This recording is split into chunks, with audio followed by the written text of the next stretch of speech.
And I love that style, very songwriter oriented festival. But I always thought it'd be great to have something for country and country artists. And that was always deep seated in the back of my head, but never knew how to go about doing it.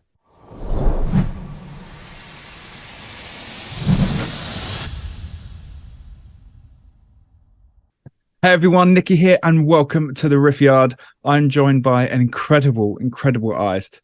Let me just read some caveats into the beginning of this. Okay, we have 8-time British Country Music Association award winner.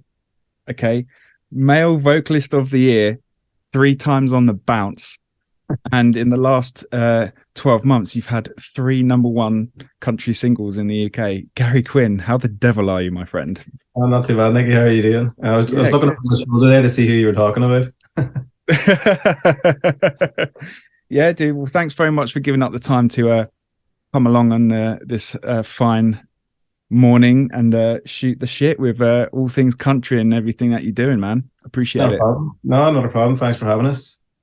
No worries, dude. So yeah, your last single, "He's My Dad," that is one of the best written songs I've heard in a long time. Oh, thank you very much. Yeah, just very personal song. We just talked a little there off air about country music and lyrically how important that can be and certainly is within country music. So to have something so personal to myself as a solo write as well, I've done a lot of co-writes, but it's a solo write for that one to fly off in the way it did was really special. And I've got to play it in front of my dad at different shows and stuff, so it's always been pretty emotional as well. And it is. Yeah, it was a good thing. I wrote it through COVID, so it was a good thing to come out of COVID, I suppose. But yeah, happily that's one that still goes down well at live shows. Yeah, it's a phenomenal song, man. It's one of these songs that caught me off guard, which is why I get very interested in trying to contact people like yourself and chat about it, because as a songwriter myself, I find this stuff incredibly fascinating. I did a master's thesis on it because it blows my mind. So, to be able to write a song like that and be so bold and brave with how it comes across as well, I applaud that, because even still in the country music scene, I'm always looking for me, when I hear country music, not the bro country stuff, like when you get real down to the nitty gritty of it, I just love hearing how honest writers can be and wearing that storyteller thing heart on their sleeve. Yeah, is incredible. And you just ticked all the boxes with it, man. So no wonder it's done as good as it has. Well, thank you. I think again, it's country music itself. One of the reasons I was drawn to it was the fact that it was lyrically strong. I think it's the most lyrically strong genre out there, in my opinion. And for a topic that I was writing about, I have to do it justice. And I always joke around with my mum saying like, "Your song's coming," but I'm a dad. I'm not a mum, so Yeah. it was easier to write that song. No, and I knew that I wanted to get from talking about my dad in the first verse, but actually you don't find that out until the chorus. But I knew in the second verse I needed to tie that in as to what I was actually experiencing as a father and who I wanted to be, and then carry that through. So, and that's hard, to sit down and say, right, that's the idea, but to squeeze that into 3 minutes to make it in some way radio commercial friendly, because I always have that in mind as well. This has to just be relatable to me. It has to be relatable to others when they hear it, because you can get too personal and it just be relevant to you. So that's what I was happy about. I love that challenge of saying, look, this is the challenge here, is trying to get that square peg into a round hole, but these are the tools you've got to use to make it happen. And some people shy away from that challenge, but I love it. I absolutely love it. Yeah, well, I think it's a testament to, well, I mean, look at the awards and the accolades that you've been able to achieve. Keeping that honesty and integrity in the lyric writing. I think it's easy in country music to lean from that. Oh, totally. And I have done, and I suppose in this market, the market's changed, you'll know that. And people they have no patience now when they're listening to music. You've got to grab them straight away. It's fast food mentality, but for music, yeah. Yeah, exactly. So you've got to write those commercial radio friendly songs that are still hard to write. It's gotta be clever enough, but not too clever. It's got to have the right tempo. It's got to have the right feel. And I love doing those too. I've always been writing commercially. When I write a song, I have somebody in the back of my head thinking who could sing this. So it's not just for myself, but I want to someday, somewhere down the line, have some of these American artists singing my songs. So there has to be that to it. But when you do step back and you come forward with that real personal song, whether it be about heartbreak or about a father or about the relationship you're in or where you live, those generally are the ones that go down better in live performances because they feel and believe you more when you're singing those songs. Yeah. But there is a place, like you talked about it, the kind of the more twee songs that you got to get out there just to it's going to be picked up by people on streaming numbers that will hopefully get them to the songs that you really want them to hear. So it's not like it used to be where you put out two big singles and follow up an album. It's got to grab them with these singles all the time. Yeah, it is tough that way, isn't it? I think, especially when you're in a genre where it's not predominantly about one song. It's about this wonderful collection of music telling a story over an hour's time, and as you alluded to there, people haven't got the attention span to sit through that. And it's so frustrating because you do have a lot of core people that will do that, but in order to get it out there, to get that in, you have to kind of fire out these 3-minute bangers and radio hits and things like that. It's a funny place to be. I think, once you get your head around it like that, it's not too bad. It's like having your core. It's like a spider web. You got your core, and then you're like Spidey sense. You're like the Spider-Man. You're flinging out these webs just to grab a few more in and saying, "Hey, come with me. Once you're here, you'll enjoy it." And that's all you can do. Your streaming platforms out there are a necessary evil in many ways. They kind of don't look after the independent artist as much maybe as they should, but by being on them, you've got your ticket to the lottery, and it just takes one song. So, it's 50-50 with that. So it's best to utilize it in the best way you possibly can. Some songs are going to fly, some won't. Some songs fly in a live performance. It will never fly on a streaming platform. So it's taking the rough with the smooth. Absolutely, man. Are you really aware of because I've been listening to a lot of your back catalogue recently, of course. Well, because I enjoy it, not because I better do some research for Gary coming on. There's a lot of very delicate instrumentation across your records, even from the record you were putting out in 2013. Are you very conscious of the attention to detail you're putting there, or is it something that just kind of comes naturally with the genre? I would say possibly back in 2013, I wouldn't have been as aware of it then.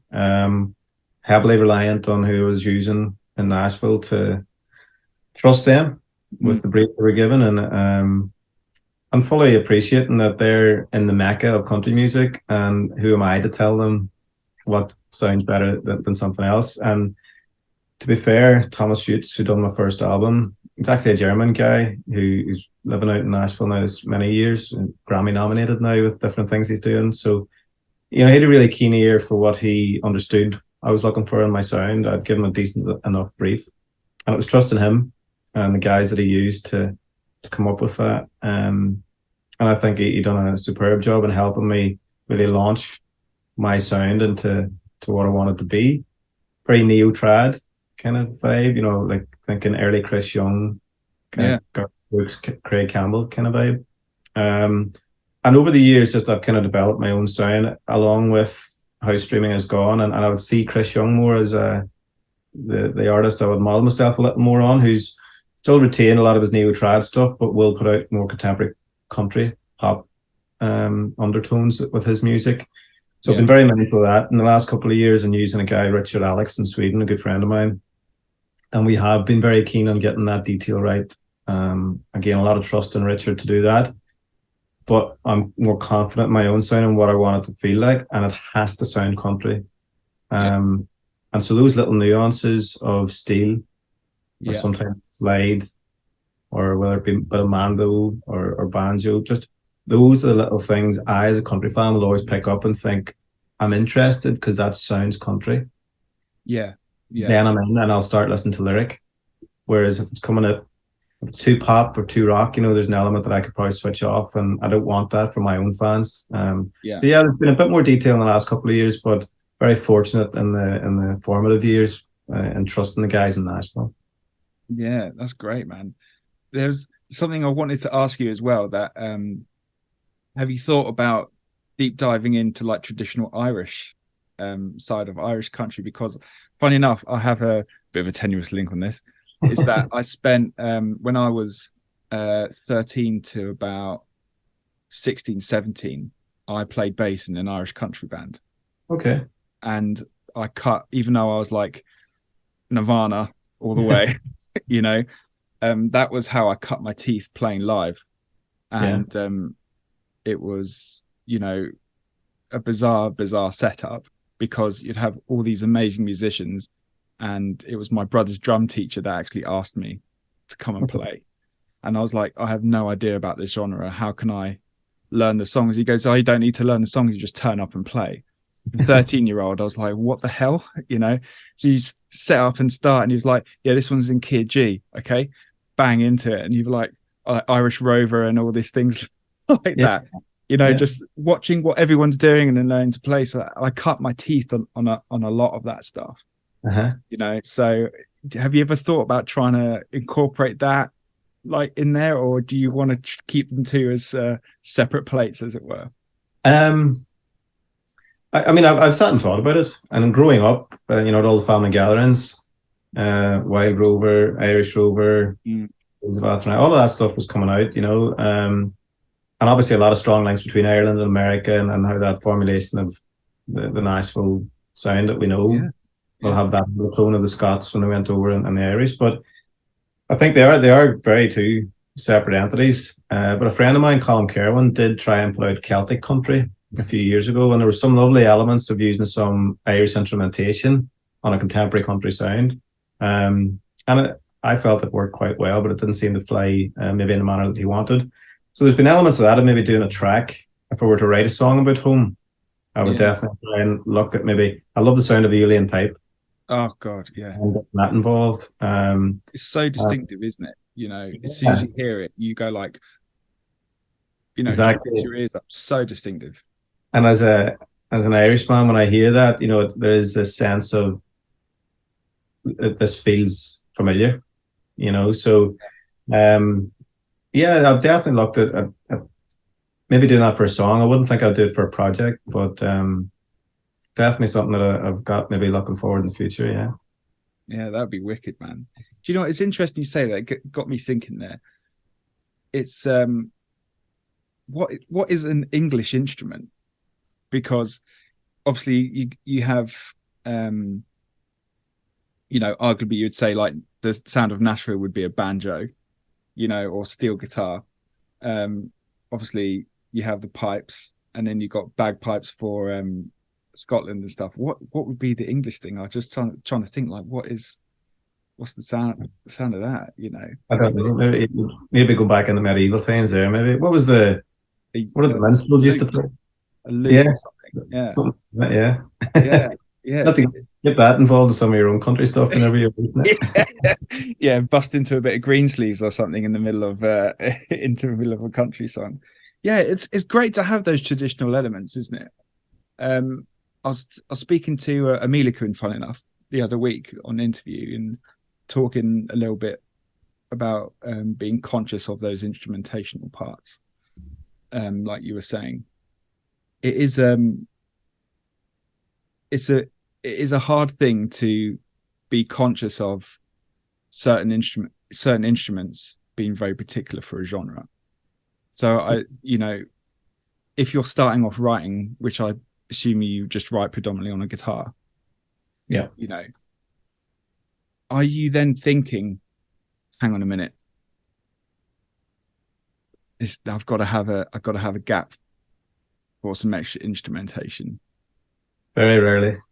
Very rarely. If it's a more up-tempoed, maybe honky-tonk kind of groove that I'm looking at, or a bluesy number, I like letting that space free up for instrumentation, because it can really allow a talented person to come in and do their thing. But no, generally, I'm so lyric orientated and melody orientated that that's the focal point, and whatever has to come in around that is there to support that.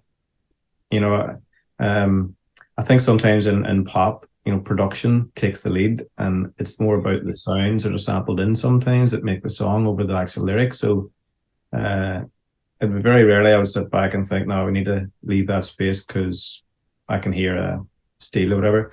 Later on, as we're doing production, I can start to hear those instruments. There might be a certain note or a frequency of a note that makes me think actually steel would work well there, or piano or strings or something. But that I'm really led by the producer on that whenever they're laying down what they're doing. So no, I'm definitely just the song for me has to lead, and it has to lead the way. Songwriting can be quite formulaic, and you can really try and force things. Yeah. Because you think, well, every other song that I'm hearing on Hot Country at the moment has a pre-chorus and a half verse and all the rest of it. And you can get stuck in that. But when you step back from it, you can actually revert back to 4-minute song, and the song wins there. It might not make it to radio, but you have to be honest to the song. Yeah, man, I love that. One of my favorite artists, Canadian rock guy, Ian Thornley, one of his quotes that I paraphrase all the time, especially when I was lecturing at university, I was saying, the biggest ego in the room must be the song. Oh, yeah. And when you say it to people, they're like, oh, of course, yeah, it's not about finding the right trap beat. Be like, yeah, you gotta, what you're saying, how you're saying it. Those things are so important. And it's and coming back to the last couple of songs you put out, they that really, really comes across that the most important thing is what you're saying, how you're saying it. And again, testament to some of the credit that you got there. I think that's why it really connects. Again, it's that great honesty and storytelling. It's fantastic stuff, man. Thank you. All of that continue, please. Fingers crossed. Well, the thing is, other stuff that you're involved with that again blows my mind and stuff, which is why I love talking to people like yourself, is that not only are you writing for yourself, you've alluded to as well that you write for other people and with other people, but also you've got your hand in deep rooted into the country scene in the UK with 2 festivals that you've co-founded. Yeah. Not 1, 2. Yeah, not easy stuff, dude. How stressful is that setting those up? Yeah, glutton for punishment. Again, I suppose I never sat down and thought this is what I'm going to do. You kind of fall into things in this industry, I feel. Yeah, definitely. And sometimes that is because, not arrogantly, but you think I can maybe do something better here, or you think there's a need, and you think that you can fill that need. Buckle and Boots was something I've been playing at a festival in Belfast called Belfast National Songwriters Festival for a couple of years, and that's going back maybe 10, 12 years now. And that was always deep seated in the back of my head, but never knew how to go about doing it. But fell in with the Hancock family in Comstill, and I played one of their festivals. It was an indie festival, indie Manchester scene.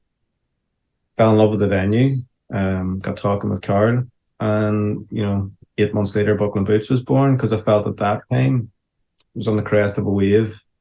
And in truth, I was probably going to hold back another year, but Carl was very ambitious and thankfully so, and pushed forward, said, look, we're going to do this, let's do it now.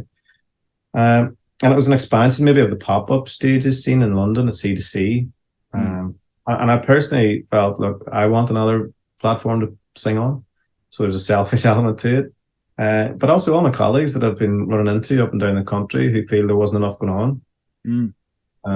And so that was just a need that we tried to fill, and it's growing every year. And we try to introduce as many new acts as we can, both from States or Canada or Australia and here in the UK. And it's a blast. You know, it's not hard work. You know, and a lot of the physical work, you know, the Hancocks are great at up at the farm. It can just be a little tedious trying to get everything, all your ducks in a row. You know, I am a patient man, but only to a certain point, you know. And so, yeah, it's just grown over the years, and it's fantastic to be in a part of, and thoroughly enjoy it, and love the reactions of some of the artists that we get on, people have never heard of. And we're helping guys in Nashville who we, you know, have a lot of time for. And we think of people who have had their first UK play in the UK. So Fillmore, Morgan Evans, you know, had a first play. And so we want to be that festival. We want to be, I seen them first at Buckland Boots. Could we go and get Morgan Evans in now? Probably not. That's C2C's domain now and stuff. So it's, we're very kind of still grassroots orientated, whether that's here or across the Atlantic. It doesn't matter. We just need it to be good. We just want it to be good. Yeah, again, testament to that. You know, the lineup this year, mental. Everyone's going nuts over it too. It's great. It was like when it got announced the other day, I just opened my phone and it was just like it was all over the place. It was great. You know, some fantastic artists you got on it. Yeah, we've pushed the boat a little maybe this year again and going the likes of Austin Jenks, who I've known for a while now. We met in Nashville a couple of times, met at the Opry backstage, weirdly. I was there with, I think I was there with Steve Warren at the time, and bumped into each other in a corridor, but we were going to be seeing each other in Berlin because we were both doing C2C out there. So it's just keeping that relationship going and telling him, look, I will have an opportunity for you, but it might not be straight away. And thankfully we got that lined up and we were able to get him on board this year. Everett, you know, they played the Long Road, they played C2C, they've got a great UK fan base already. So for have them to come and play us was really good at that, and that they wanted to as well. You know, it's kudos, I suppose, to ourselves that these guys want to come and play. And so yeah, there's some great acts on there. Josh Shetterfield coming over from Australia. You know, maybe a lot of people wouldn't have heard of him, but he's going to come over and kill it. So yeah, I'm excited for that element of putting brand new people up there and see the reaction goes for them. Aaron Goodwin from Canada. I mean, the guy's incredible and huge over in Canada. There'll be a few know him over here, but he's just so excited and keen to play the UK, you know. And I love all that. There's an industrious part to those artists. Yeah. You know, they're coming to work and work hard at it and come back. We've had one or two that just want to jump on the bandwagon, get a meal ticket, come in and play. These guys, we're very studious about that. We're very careful about who we try to get involved, that they're going to come, obviously do a great show, but we want them out front meeting everybody. You know, we want everybody that comes along to Buckland Boots to have a VIP experience without having to pay a VIP ticket. Yeah, 100%. It should be like that. Yeah, that's our ethos on it. And thankfully, pretty much 99% of who we've got over do that. And I know our attendees appreciate that off the artists. Yeah. Do you think more artists should be doing that stuff? I mean, that's a blanket question across all genres. Do you think that there's you think more genres are arrogant than others? I honestly, I don't know if it's about a genre. The genre of country music, I think, is very wholesome anyway and very inclusive, and certainly here in the UK, it's coming around a bit better in America. But what I mean by inclusivity is that they'll welcome you and say, "Look, what have you got?" And it's up to you. But if you step out of line, by the way, you're out. And I think that's a life lesson, is it not? That's what I teach my kids. So totally. that's what I like about country.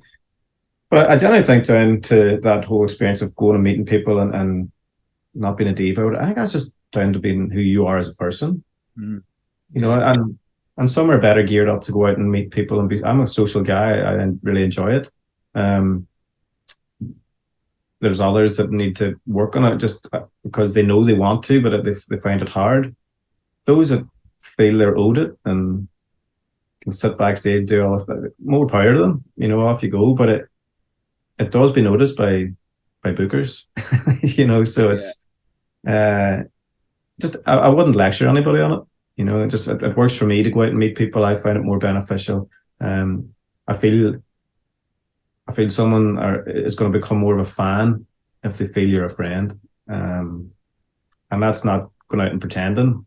You know, I'll take everybody as they are. Happy to chat to anybody. If it helps shift a few CDs, and brilliant as well. Yeah, of course, man. Absolutely. I think that's why I'm predominantly drawn to rock metal and country and things, because the community factor is very it's very wholesome. It does feel like a family. You know, you'll get people that will if you get an artist over who's doing a 4 or 5 date run in the UK, a lot of people will go to all the shows, and you travel around with everyone and do that. It's wonderful to finally feel that that's here in the UK for country music. But because I think when it really started booming up, and maybe even 10 years ago, it was this real fickle, had a bit of a weird ego about it, I think. But now, I mean, I was talking again the other day with Amelia Crino about this. I think since about 2017, 2018, to me, it feels like it's found its feet in the UK, and people understand it for what it really is. And I think that's helped with getting artists from all over the world, you know, to just sit here in the UK and share stories and get in with the feeling, and that kind of feeling like a part of big community and big family with it. You know, it has that thing of, like, you know, you see it in the States all the time, where, you know, big barbecues and everyone's like having a good time type of thing. I think it really does feel like we've got that in the UK now. I mean, there's definitely been growth. I've been doing this for a while now. Not say how long, like, but I was doing it before C2C. So doing country when country wasn't cool. But C2C has been a massive thing. You know, the CMA taking a punt with C2C and the O2 has been huge, and we need it to continue. Nashville, the TV show, came around at the same time, made country a little cooler. And, you know, the expansion of a lot more 24/7 country stations. So all of that in the mix. Plus, people have been listening to country without realizing they've been listening to country for a long time. Yes. Ronan Keating was putting out country songs and people probably never knew. Yeah, Westlife, same for thing. ages, like Brian Adams years now, was doing country and people didn't realize, you know. So it's that what is crossover now, they would say, has been around, but more people are confident in saying they like country now, and they're dropping the stereotype maybe of what was going around in the 80s and 70s. So it's definitely on the up, and it's great to see it like exploding the way it has done. We're hopefully need to be very careful just about that we don't get to the crest of the wave and have a straight drop just after we did with Dolly and Kenny. And that's the onus is on everyone there. So the onus is on the promoters to put on good shows. The onus is on the artists to deliver and commit. And the onus is on the fans to go out and support. So we all still have to do this collectively, and we all have an important role to play in it. The radios have to continue to support. And so whilst we're on the upward trajectory, it's always still a bit fragile probably until we do have a better foundation. But I think there's still some ways to go. I just generally think we're all important to that equally. Yeah. Nobody has the defining answer on it, but if we can all collectively pull in the same direction as we have been, then definitely, I mean, we'll not be far off tailgate parties at football games. Yeah.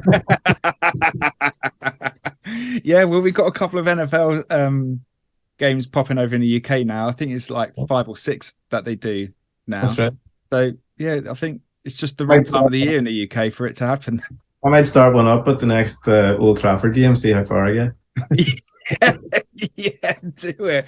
And while you're there, I just happen to have my guitar with me and my merch store. Yeah. You know. Yeah, dude. I think country music is one of the few genres, especially in the UK, that seems like it's got a good future. Yeah. It feels that way as well. Like I was saying, with the sense of community and how, from a lot of the artists that I know, and people like yourself and other people who are kind of now the mainstays in the UK country and Americana scene, really looking after it, not abusing it and making it about themselves. It really is thinking of the bigger picture, and like you're saying, hope you don't want to drop off of it, which rock has all the time.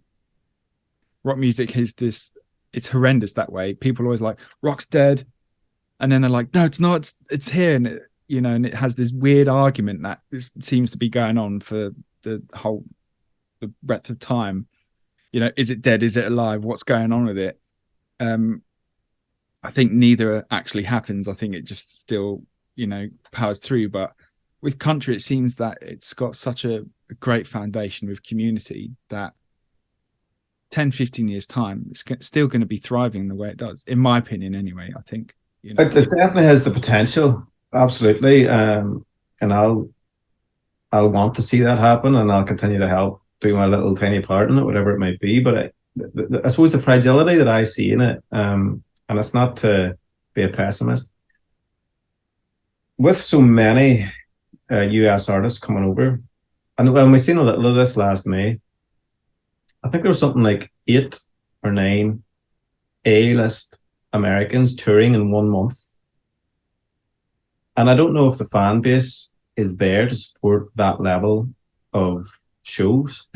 Yeah. And it's not that they don't want to, it's that they maybe can't afford to. And so the ticket prices is nuts. Yeah, the last thing you'd want, and I think something like, there was a point where Maren Morris and Darius Rucker were playing at the same time somewhere. There was 2 big guys or girls playing at the same time in cities, and so you're going to split your audience. So the last thing you want is for artists to go away thinking they weren't selling out because the country's going on its way out. They might simply not be selling out because there's too much going on. And I suppose that's just a little fragility about it. But it's great to see that they're willing to come and commit and do. And it'd be nice if it was just to spread a little more out through the year. What you're generally seeing is, look, festival season in America is massive. They can make a lot of money. Makes sense to be there. Totally. So we'll see them springtime coming over here, and autumn time. Where does the UK act fit into that? Because you're not going to compete with Aston McBride. So it's trying to navigate that. Yeah. But look, the onus is on us as UK artists to be good enough to go out and compete with that. But look, I'm not crying about that at all. I'm just thinking of fans. You got the Long Road, you got C2C, Black Deer, with some Americana feel. Got ourselves. So it's yeah, I suppose just be mindful of how many acts are coming over, because if the market was flooded next year, nobody could go to anything. Yeah. Do they recognize the market's flooded, or do they think we're not going back because it's not supported? That not that it's a fear, it's probably just something I'm wary of, But can we navigate this little plateau? So we've definitely risen and maybe plateau a little. You don't want to fall, you want to keep going. And it's credit to the bigger festivals out there and anybody taking a chance on country. Yeah. That's what's going to keep it alive. And we're seeing more pop-up club nights around the UK, which are giving the UK act a great opportunity. I just done one in Belfast at the start of the year. I think I seen one coming up in Colchester. That because we don't really have anywhere to go if there's not something on. So it's great to see that happening a lot more. You've got promotional companies down in London doing their thing. We try and put events on out throughout the year. So definitely looks good, but it all comes back to this collective spirit of promoter, artist, radio, and fans all doing it together and supporting it as much as we possibly can. And at that end, there's no reason why we can't continue to thrive. Yeah, man. Yeah, well said on that. It's it's interesting that I think from the US point of view, like as you were saying there, where people are booking a lot of artists at the same time. I think it's one of those things where you go like, Christ, they're on the end of the phone. Yeah, get them booked in there. Get them booked in there, and then all of a sudden you're left with this. Hang on a minute, there's like 10 artists coming over the space of 6 weeks. And they're charging American money. You're talking £100, £150 a ticket. We just did on Riff Yard. People can go and check it out. There's always got a plug. We've just done a talk about venues and stuff taking money from artists on the merch side of things, and also this thing with like Ticketmaster and everything like that. And those things are not helping the scenario whatsoever. However, like you said, there is a due diligence, isn't there, for artists to kind of help fight those things and also look after the community. And I think if any genre is going to have that, it's definitely going to be country and Americana side of things there. Yeah. Look, when I'm out in Nashville, all I'm peppered with is, man, how do you get me out to the UK and play? Really? They all want to come and play, and Ireland as well. So, and that's great. But it's understanding, probably not everyone's going to make money when they come over. Yeah. You take Brad Paisley, Derek Bentley. They were coming here 12 years ago, playing to 100 people in London. Yeah, exactly. Yeah. No, but they committed to keep coming back, and then they can go and do their bigger venue tours when they come back on their own. So, but that takes time. So it's like I say, it's just a commitment from everybody and a realism. Just had a conversation with some booking agents yesterday, even about that. I understand what you can get in America. There's no doubt in that. That doesn't mean you get it here in the UK. Yeah. But it's just a little bit of realism to that. And those that really want to commit to touring Europe and having a presence here understand that straight away. And there will be some that definitely come over and they lose change whenever they go back. But you'll see those guys coming back yearly, 5 years to make it work. Yeah, I think that's the it's not getting upset with what's in front of you as an artist. With my artist head on now, it's tough to see those things because you put a lot into it, take the gamble, and one of the first things you are going to do as an artist, because it is a business and all the other things about it, you're going to go, ooh, what was the trade-off on it? But then you have to look at, okay, well, look at the streaming numbers, social media numbers, the interaction from fans from now that we've come back here or whatever has gone up. So if they're willing to make those extra steps, there's something there. So it's then to go back and nurture it. And like you said, Christ, Brad Paisley's been coming over for donkey's years. Yeah. Like mega arenas, and then playing, the Ferret in Radiator or in Leicester or something. Do you know what I mean? So it is, but those guys are the real deal. Of course they are. That goes without saying. And God damn it, every time I see Brad Paisley play guitar, it just makes me cry. Yeah. The guy's a monster, But yeah, they put the time in and they know the long game. Yeah. They know that the prize at the end of the tunnel, or whatever cliche you want to say with that, is there. So you want to see those people reap the rewards of that, because as those people break through, they open up the door for the grassroots, especially in the UK. Got an immense flood of amazing grassroots artists in the UK at the moment. Yeah, who are doing some great stuff, you know, and they're trying really hard. Not like they're trying hard, but you know, they're really giving it the time. They're really trying to, you know, pay their dues with it, you know. absolutely. Is it hard to kind of get that balance right when you're booking a festival and two festivals in that magnitude of stuff? Um, I suppose what I found hard at the very beginning was if I were to book a festival of artists I just want to hear, then that's a Gary Quinn festival for Gary Quinn, Yeah. and that's not going to be everyone's cup of tea. Um, it's getting the balance right between who's going to get up there and perform and deliver and be a festival artist. Mm-hmm. That's not necessarily somebody I would sit and listen to. And on the flip side, someone who I really admire and want to give the shot to can't get a headline slot because they're not going to be the performer. You know, they're not going to be the show person kind of thing. You know, so it's getting that balance right. And Carl Hancock's been very good with me and Laura with that. You know, on identifying who needs to go where sometimes and scheduling. But I think between the three of us, we come up with a pretty good schedule and getting the right increment through the evening to the crescendo at the end. So that has been difficult, and people are always going to be disappointed when they don't get a chance or a slot. It's just And I've been in the same position, and it's part of what goes on, and you can take it personally, and I have done in the past. But it's not about personal. It's about, and it's not even about being bad. People always say I'm not good enough. It's not even about that. It's just if we go on with this artist, it's we feel that's what's going to work there, and that's subjective, you know. So it's never about good and bad. Obviously, there's a threshold of quality that we have to be careful about.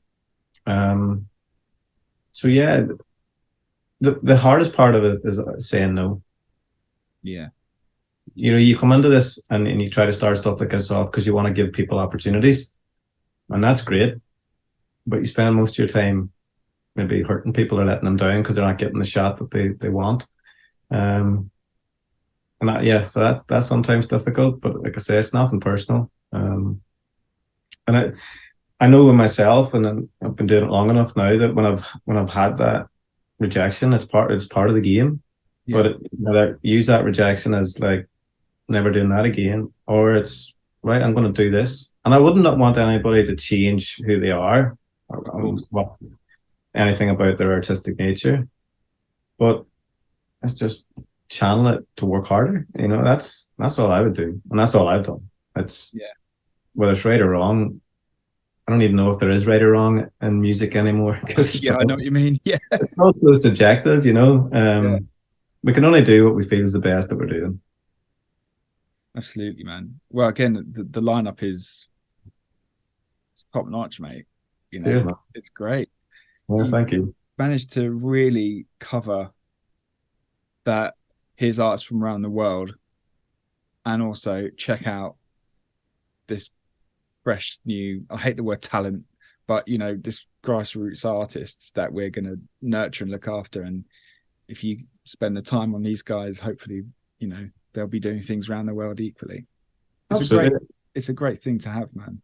You know? Yeah, well, I mean, Kezia Gill's a great example. You know, we'll give Kezia a shot on like noon on the main stage. Crowd loved her, brought her back, give her a better slot. More of the crowd loved her, give her a headline slot, smashed it. And she is going on now to smash the UK. You know, oh God, she's just killing it. She's like and amazing, like so ambitious and driven and so talented. Like, and so we're a small part of that. She acknowledges that, which is lovely. Jade, you know, again, giving her better opportunities, but we can't keep repeating the same artists in the same slots all the time, and that can be difficult as well. And saying no to friends, like, but you know, Amelia Quinn, who you had on, you mentioned again, done well for Western Country in the Clyde. Give her another good shot at Buckland Boots this year. A young lad called Luke Fleer, giving him a shot there. Matt Hodges has been doing great. There's a wonderful array of UK talent out there. I'll tell you, the biggest thing I'm excited about bringing over this year is the songwriter round from Nashville. Oh, wicked. You know, these guys have written for, well, two of them are very close to Ashley McBride and right in her camp, and have a couple of number ones with her. Dee Vincent Williams, number one with Rascal Flats. So we've really raised our game and trying to bring that songwriter round on the Friday evening, making that a real event on its own. So yeah, I'm looking forward to that and getting those guys out there. Yeah, we need more of that in the UK. Yeah, we need more people to do songwriter rounds in the UK. If anyone who has never been to one, or if they're not familiar with what they are, it is brilliant. It's just shame it doesn't really convert to different genres. I'm sure you could have like a riffing round for rock or metal or something like that. Like, right, what you got, and then what you got next, and it's great to have that. You're onto something there. Maybe we should do in the riff or something like that. yeah, let's totally do it. Yeah, I'm well up for that. Or riffing the round, you never know. Something like that would be good. Take it to another genre. Yeah. There's something in that. All right. I've copyrighted it now, so if you're launching it, give me a shout. yeah. You can have 50%, dude. Don't worry, I'll cut you in fairly, my friend. Gary, what have you got planned apart from this chaos of festivals and things like that? What have you got planned for your own music for the rest of the year, or are you keeping stum on that? I have some new music there that's ready to go, just kind of uncertain on when we're gonna let that land. At the moment, just focusing on getting a few dates through the summer myself. Obviously, Buckland Boots will be coming up. I head back to Northern Ireland for a couple of dates with Lisa McHugh now next week, so that'll be really interesting. I've not done a lot back home, so I'm excited to get back there and do a few things. That's great. And just prior to Buckland Boots, with some of the guys I've got coming over, and Jeremy McComb and Aaron Goodwin, we're going to do a run of dates in Northern Ireland, doing that rock songwriter round that we just talked about. Awesome. So going to do that. They're loving it because they've never been to Ireland before, so that's going to be really exciting. Then I go out to June with the band for a festival out there in Denmark. And then just kind of focusing in and writing new material as much as I can. I'm writing a lot more with people who are just starting out here in the UK. So Mickey Evans has some brand new music coming out real soon and has a headline EP launch show in Birmingham, I think on the 22nd of July. So we've done her EP. Then I'm working with Luke Fleer a fair bit too. Lisa T. So yeah, just trying to write with as many people now as possible. I wasn't doing that as much maybe in the last couple of years, so I find that really exciting. Yeah, actually, just a quick thing about that. In other genres, I think co-writing and collaboration is almost seen as a bit of a dirty word. Yeah. And I hate that. I hate the fact that it has that, because in the rock world, like, I try and collaborate with people all the time and write for other people. And one of the most common thing that happens is they're like, "Oh, dude, this is great. It's great. Can't wait to get it out. But we're not going to tell anyone." I'm like, okay, that's wicked. I totally understand it, but I need more work too. Do you know what I mean? But in the country world, it's celebrated. It's the complete opposite. It's celebrated. It's like, I wrote this song with so and so, and I'm going to perform it for you tonight. Like watching old Glenn Campbell stuff. One of the great thrills of that, was my buddy so and so wrote this song, and everyone's like, yeah, and he's like, and I'm going to perform it for you tonight with him. Come out, let's have a go. And you're like, whoa, that's nuts.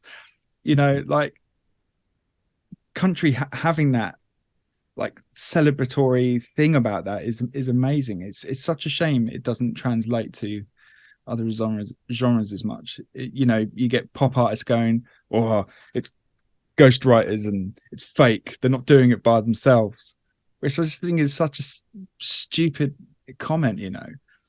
Well, I see it as like two heads are better than one, three heads are better than two, but maybe five heads is too much. Too many chefs. Yeah. I know in writing solo, there are moments that it's hard to bounce off yourself and ask those challenging questions to shape the idea in the way that you want it to. And sometimes it takes somebody different to see it differently or say, why don't we do this? And it makes it a better song 9 times out of 10. The easiest word and the most important word in a co-write though is no. And if you're not feeling it, then you don't go down that road. Yeah.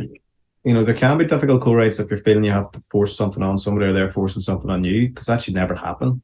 You feel it or you don't. But I mean, I would say pretty much all my co-writes that I've had have been enjoyable experiences. Can't speak for them, but they have been for me.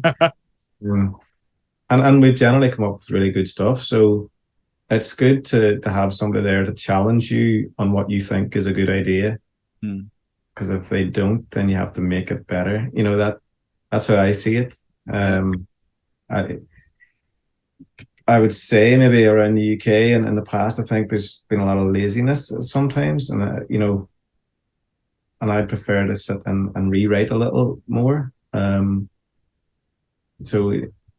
that just comes with time and patience, I suppose. Not every song written has to be produced, but every song can help you write a better song. Of course, yeah. It's just important to write bad songs as it is good songs, in my opinion. Totally. So I'm excited about what's coming up with those guys I'm working with, and hopefully if they can go and have tons of success, I'll be in the background saying, yeah, I helped write that. Come here, come write more songs with me. Well, where can people catch you on social media, Gary? So I'm just simply Gary Quinn Music on all the social media handles. Great. And guys, make sure if you haven't checked out He's My Dad, it is just, if Riff Yard were bigger, we were going to be doing like, songs of the year and stuff, and that without a shadow of a doubt would have been my contender for it, because it's just absolutely fabulous song. It's amazing. First time I heard it, I was like, oh Christ, this is catching me off guard. Job done. If it makes one person feel like that, I'm happy. Absolutely. Thank you. It's absolutely fabulous, dude. Well, Gary, thank you so much for your time, buddy, and I really appreciate it. Best of luck with the festivals, man. Hope they're not too much stressful, and we'll see you soon, dude. Yeah, listen, if you want to come, if you are coming up, let me know. We'll sort you out, dude. Oh, that would be fantastic. Thanks, buddy. I really appreciate that. No worries. Right, guys, take it easy, and we'll see you soon.